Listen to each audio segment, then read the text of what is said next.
up straight. So who knew it could be so hard, especially after a Baileys or two. We're going to be looking at Tadasana, mountain pose, and as the name suggests, it has this quality of stability and strength, and it's always a nice position to start off from, and then we move into something maybe more dynamic. Very similar to Goasana, table pose. There's still stability and security. It's not flashy by any means, but it just brings to mind your center, your core being, that steadfastness from which other things can more safely flow, more mindfully flow. So we think of the equality of opposites, balancing the sense of rooting down through the soles of our feet and finding that stability and security, while at the same time we want to feel light and lifted through the crown of the head. It's the bit in between that we seem to have problems with, and I struggle with this as well. Most of us, if you see, if I just stand on side on normally, you see I've got this slight anterior tilt to my pelvis. Basically means my bum sticks out. Most of us have that. It's from wearing shoes, and especially women who wear a lot of high heels, they'll find their bum sticks out even more. So we're always trying to bring our pelvis back into a neutral position, and for many of us that can feel like a real struggle. So my advice for you when you're practicing Tadasana is don't push too hard. So we can often, when I see lengthen the tailbone down, there could be this thrusting motion. Ugh. Not really that attractive, is it? Lead with the pelvis, scary stuff. So if you find you're having to do that, just rein it back a bit. It doesn't matter if you don't hit the sweet spot, that lovely neutral alignment of the pelvis straight away. It's just something to work towards. We don't want to introduce strain into the lower back where you didn't feel any before. It's not the point of yoga. Remember, it's the balance between ease and effort that we want to just strike the right note with. So let's start with Tadasana. Let's start with the feet. As always in yoga, you're only ever as good as your feet. So you've got a choice. You can start with your fists between your toes, outside edges of your feet parallel with your mat. And you're going to just create a sense of lift in the soles of your feet through the inner arches. And if you're not sure how to find your inner arches, and why would you know? Think about just gently stretching your mat between your feet, or trying to separate your feet without actually moving them.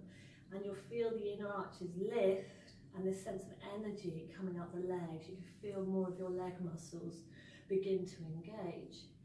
If that doesn't feel right for you, you can have your feet in the classical position of big toes together, but you still keep your heels apart. You have the outer edges of your feet parallel as well to the ends of your mat. So you feel really super pigeon-toed in this position. Doesn't suit every pelvis. So if you prefer fist width, which I do, feel free to give it a go. And just see how that feels, lifting the inner arches. Find that little stretch. So you might find that your ankles are having to work more than normal. So when we collapse in on our arches, the knees tend to fall in as well. So here, we're inviting the femurs to line up a lot more successfully into the hip sockets. So that's going to bring some ease into standing as well. I'll turn sideways on so you can see me. As I say, I do have a slight anterior tilt to my pelvis. I'm just going to try and find the position for me that works, as neutral as possible. I'm stretching the mat between my feet.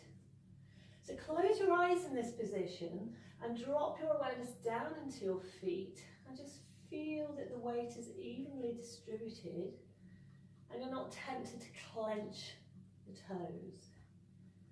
Have you got an itch, Kip? You got an itch? Oh dear. So relaxing the toes, inner arches are lifted. Gently lift the kneecaps, so we're not trying to overextend the knees. That doesn't feel good. Just bring some softness there, but you can still feel that the thigh muscles are active.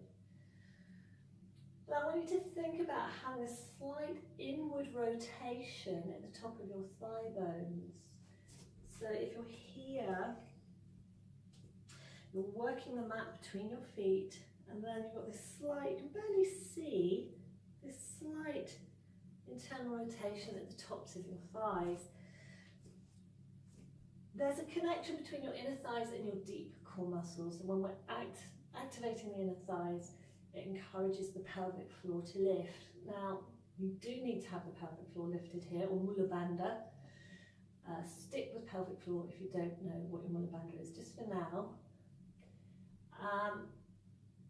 And that in turn will help contract the deep abdominal muscles. So inner thighs, pelvic floor, deep abdominals, your transverse abdominis muscles, that's what we're working on. And that's going to feel like a tension low down between your hips. So you're stretching the mat slightly between your feet, inner arches are lifting, the knees are lifting, the thighs are engaged, but we're not rock solid there. Now the mula bandha or your pelvic floor, you engage that and you'll find that the tailbone will drop down slightly, taking some of that anterior tilt out of the pelvis. Think of your pubic bone trying to roll up towards your navel and lengthen up from the navel. So we're trying to achieve a longer waist. So lifting up, so press down to your feet once more, see if you can find more length in that waist. Roll the shoulders gently back and down, and just let them hang. Let the arms hang from the shoulders. Palms facing forward to help lift the heart, and draw the chin back a little. So let's just rock backwards and forwards, trying to find our sweet spot where we feel really balanced. So we want to avoid the soldier position if we can. And again, if you're new to this, it's going to take a while to break that habit of coming to attention. You want to feel comfortable in this. So think about taking your hips, and you could look down, back over your heels, and your shoulders over your hips.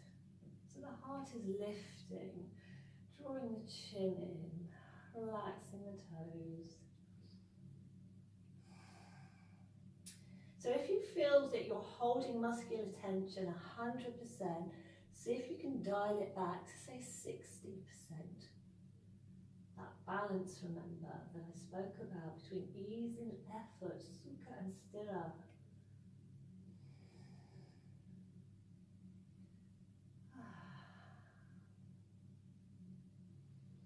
And visualize your breath drawing up to the soles of your feet, to the crown of your head, and it feels unimpeded, this wonderful flow.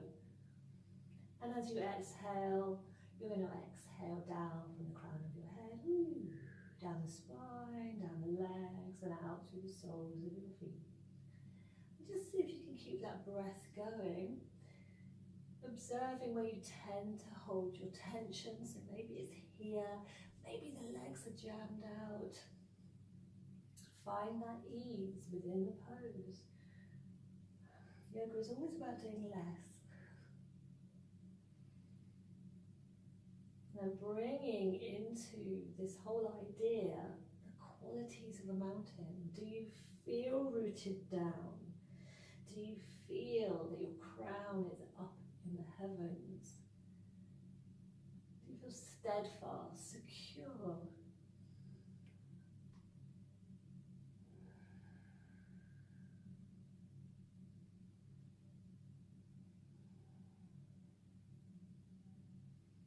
And obviously avoiding avalanches and landslides.